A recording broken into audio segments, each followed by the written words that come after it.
The goal of this study was to create a progressive resistance training program to strengthen hip muscles in order to improve walking.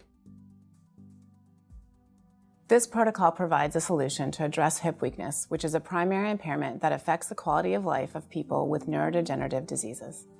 The main advantage of this technique is that the program uses resistance bands in a systematic way that is accessible, inexpensive, and can be used in a group setting for people with variable levels of disability.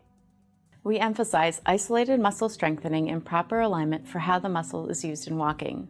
This progressive resistance training program can be individualized to accommodate asymmetric weakness, profound weakness, or mild weakness.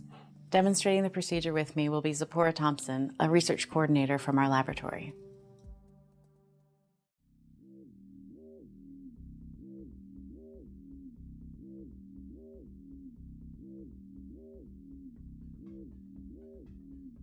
Begin by explaining the procedure to the participant.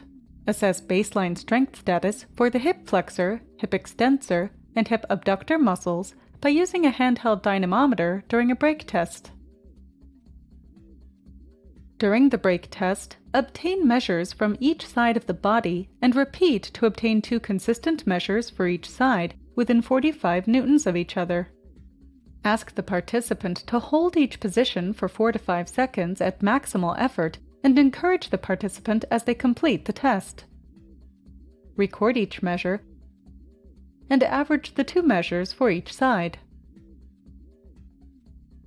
Begin the break test by measuring hip flexion.